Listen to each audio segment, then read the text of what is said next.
Samantala, idol, kaso ng child abuse at exploitation sa Region 1 pumalo sa 16. Para sa detalye kasama natin, idol Matthew Pacheco. 104.7 IFM. Report! Pumalo na sa 16 ang naitalang kaso ng child abuse at exploitation sa Region 1. Sa eksklusibong panayam ng IFM News Dagupan kay Department of Social and Welfare Development Field Office 1 Regional Director Marie Angela Gupanan, sinabi nito na 6 ang naitalang child custody at 5 namang child abuses. Paglilinaw ni Gupanan na maaaring mas mataas pa ang naitalang kaso dahil ang nasabing bilang ay mula lamang sa kanilang tanggapan at hindi pa kabilang ang naitatala ng ibang ahensya.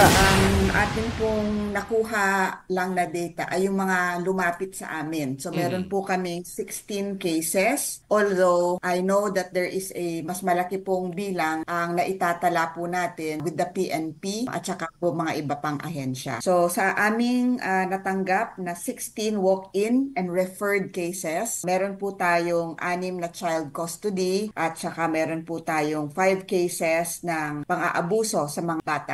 Samantala, nangunguna ang lalawigan ng Pangasinan sa mga nakapagdala ng mataas na kaso dahil sa dami rin ng populasyon dito. Nagpapatuloy naman ang ahensya sa pagbibigay ng serbisyo sa pangangalaga at pagprotekta sa mga kabataan at pagsusulong ng karapatang pantao. Kasama mo mula rito sa IFM Dagupan, ito si Idol Matthew Pacheco, Tatak IFM.